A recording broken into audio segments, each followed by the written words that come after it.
Welcome to K-Catalog.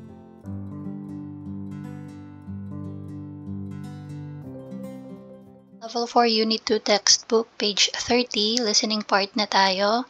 Number 1. 요즘 결혼과 출산에 대한 사람들의 생각이 어떻게 변화하고 있습니까? How are people's thoughts on marriage and childbirth changing these days? Sa Tagalog, no? Paano daw? So, paano nagbabago ang isip ng mga tao about sa pagpapakasal at pagkakaroon ng anak sa panahon ngayon? So, tingnan natin yung mga sinabi nila dito, no? Discuss natin. Yung una, 요즘은 아이를 낳지 않는 부부가 많아지고 있어요. These days, there are more and more couples who do not have children. Okay, so 많아지고 있어요, dumadami. So, dumadami daw yung mga mag-asawa kung saan hindi sila nag-aanak, no? Nowadays or sa panahon ngayon. Next, 결혼과 출산으로 가족을 이루는 것보다 개인 생활을 중시하는 분위기예요. 사비 niya, it's an atmosphere that values individual life more than forming a family through marriage and childbirth. So sa Tagalog, mas natural na pakinggan kung sasabihin or express in Tagalog is, so bunwigi kasi means atmosphere or ambience, no? Pero sa atin, kung express natin yan, parang gusto nating sabihin is, nasa panahon tayo ngayon kung saan mas pinahahalagahan yung personal life. Okay, so 중시하는 분위기. So atmosphere that values individual life, or we are now in a world kung saan mas pinahahalagahan yung personal life kumpara sa pagbuo ng pamilya sa pamamagitan ng pagpapakasal at pagkakaroon ng anak. So yung conjugal ironin, ibig sabihin niya, no, to magtaguyod ng family or bumuo ng family. Okay, next. 결혼을 하지 않은 사람들이 점점 늘어나는 것 같아요. Sabi niya, it seems like a number of people not getting married is increasing. Okay, so 늘어나다. Ibig sabihin increasing, no? Tumataas daw yung bilang ng mga tao. So 점점, little by little, paunti-unting tumataas yung bilang ng mga tao na hindi nagpapakasal. Okay? So, yan yung mga naiisip ng mga tao nowadays. Parang dati, di ba, kailangan pag nakapagtrabaho ka na, next na is yung mag-asawa ka na. Yan. And then, magkaroon ka na ng anak. So, parang goal yun talaga, di ba? Nowadays, hindi na ganon, no? So, dito tayo sa number 2, yung ating conversation. So, sabi si Jason at saka si Iring ang nag-uusap. Check muna natin yung questions. Jason 씨는 얼마 전에 어떤 뉴스를 봤습니까? So, about saan yung news na napanood ni Jason. Pakinggan natin ano yung pinag-uusapan nila. And then, dito sa true or false, 이ring 씨의 고향에는 아이를 낳지 않은 부부가 많아지고 있다. So, dun daw sa lugar nila Iring. Okay, so marami daw or dumadami daw yung mga mag-asawa na hindi na nag-aanak. Pakinggan maigi. Number 2. 이링 씨는 경제적인 부담 때문에 아이를 낳지 않을 것이다. So, si Iring daw, dahil sa financial burden, yan, hindi na daw siya mag-aanak. And then number 3, 이링 씨는 혼자 사는 것보다 결혼하는 것이 좋다고 생각한다. Iring thinks it is better to get married than to live alone. So, sa naisip ni Iring, mas okay daw na magpakasal kaysa manirahan na mag-isa, no? So, dito tayo sa number 3 question. Jason 씨가 원하는 것은 무엇입니까? So, ano daw yung gusto ni Jason? Pakinggan natin yung pag-uusap nilang dalawa. 얼마 전에 뉴스에서 봤는데 요즘 한국에서는 아이를 낳지 않는 부부가 점점 많아지고 있대요. 우리 고향도 비슷해요. 옛날에는 결혼하면 아이를 낳는 게 당연하다고 생각했지만 요즘은 생각이 많이 바뀐 것 같아요. 맞아요. 아이를 낳지 않을 뿐만 아니라 결혼 자체를 안 하잖아요. 네. 경제적인 부담도 크고 개인 생활을 중시하는 분위기 때문에 그런 것 같아요. 이링 씨는 어때요? 저는 생각이 자주 바뀌어요. 결혼하고 싶을 때도 있고 혼자 편하게 사는 게 좋을 때도 있어요. 저는 지금 가족과 떨어져 살고 있어서 그런지 결혼도 빨리 하고 아이도 많이 낳고 싶어요. So, discuss natin, no, yung kanilang usapan. Sabi ni Jason, 얼마 전에 뉴스에서 봤는데, so a while ago, I saw on the news, nakita ko or napanood ko sa news, 요즘 한국에서는 아이를 낳지 않은 부부가 점점 많아지고 있대요. So, yung teyo na grammar, no, or yung daguhada, nire-relay niya kung ano yung napanood niya. So, kinikwento niya ngayon kay Iring. So, ano daw yung napanood niya? Nowadays, sa Korea, so, little by little or paunti-unting dumadami na daw yung mga couples na hindi nag-aanak. Sagot si Iring, 우리 고향도 비슷해요. Ay, pareho sa lugar namin. 옛날에는 결혼하면 아이를 낳는 게 당연하다고 생각했지만, so sabi niya, dati, iniisip ng mga tao na it's a natural thing, no? Na parang kailangan kapag nagpakasal, magkakaroon ng anak or mag-anak dapat. 요즘은 생각이 많이 바뀐 것 같아요. Pero sa panahon ngayon, sa tingin ko ay nagbago na yung mga isip ng tao. Okay, next, sagot si Jason. 맞아요. 아이를 낳지 않을 뿐만 아니라 결혼 자체를 안 하잖아요. That's right. Not only do they not have children, they also do not get married. So dito nagamit yung ulpun man anira na grammar, no? Sabi sa Tagalog, tama. Hindi lang basta hindi nag-aanak, kundi hindi rin nagpapakasal. 사got si Iring. 네, 경제적인 부담도 크고 개인 생활을 중시하는 분위기 때문에 그런 것 같아요. So dito, no, sabi niya, sa tingin ko, it's because of the yung financial burden. Yan, so malaki yung impact ng financial burden, and at the same time, nasa panahon tayo na kung saan pinahahalagahan yung personal or individual life. Okay, so sagot si Jason, Iring 씨는 어때요? So tinanong niya yung naisip ni Iring, no? Ikaw, ano sa tingin mo?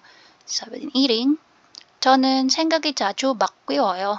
So madalas daw na pabago-bago yung isip niya. 결혼하고 싶을 때도 있고, so may mga times na gusto ko magpakasal, 혼자 편하게 사는 게 좋을 때도 있어요. May mga times din na naisip kong mas magandang mamuhay ng mag-isa. Convenient mamuhay mag-isa, no? And then, sagot si Jason. 저는 지금 가족과 떨어져 살고 있어서 그런지 결혼도 빨리 하고 아이도 많이 낳고 싶어요.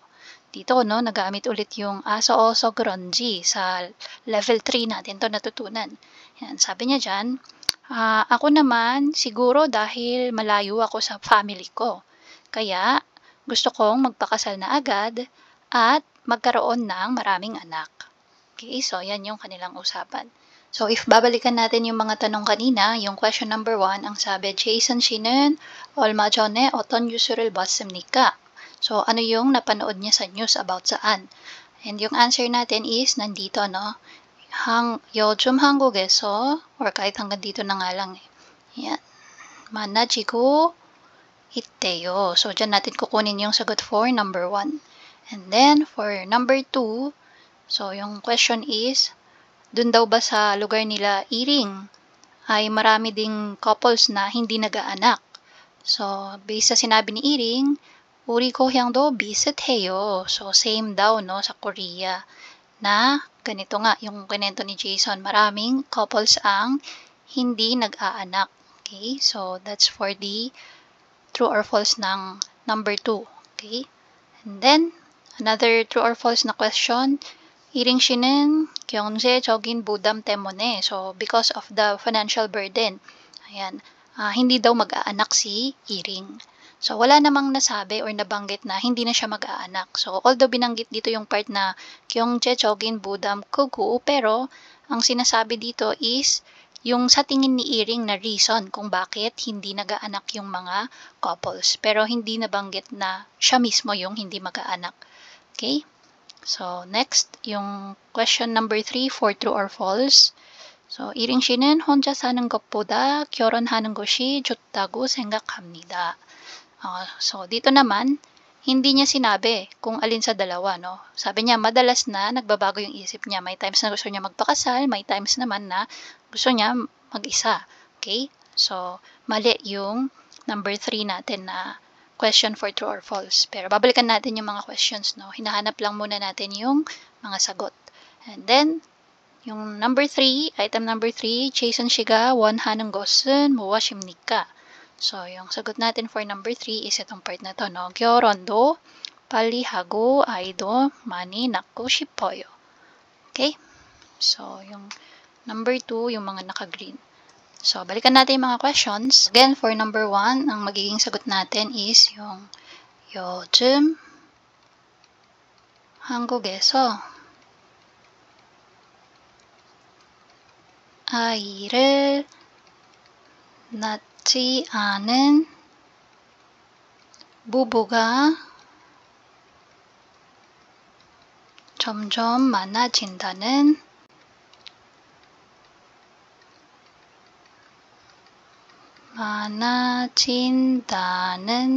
소식 or news. Okay? So, news를, 소식 is the same with news, no? Yan. So, news na lang yung gamitin natin.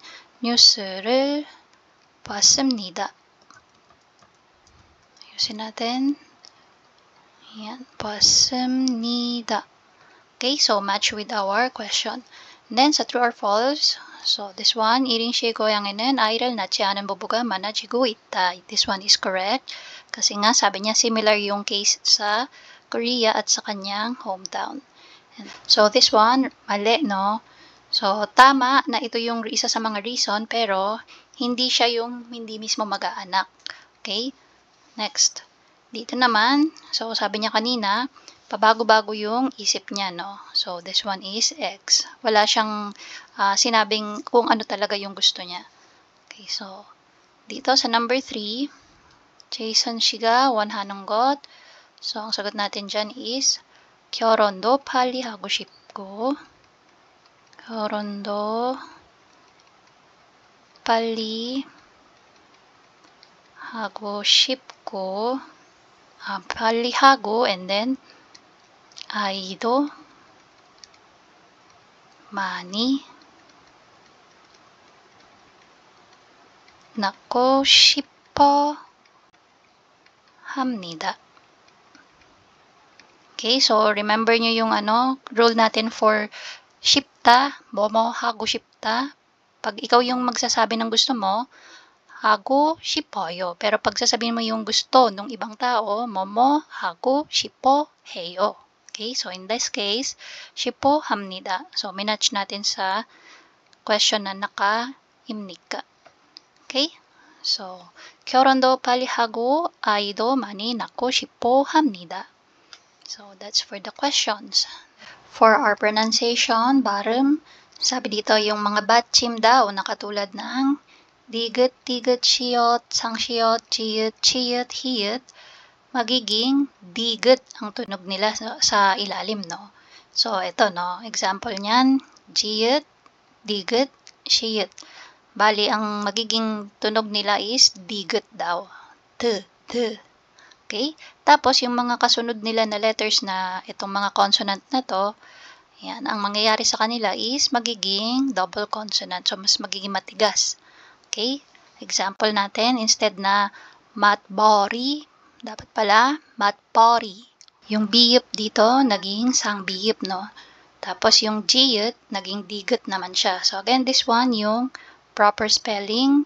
This one is yung pronunciation. Okay? So, instead na majbori, dapat ang pronunciation is matbori.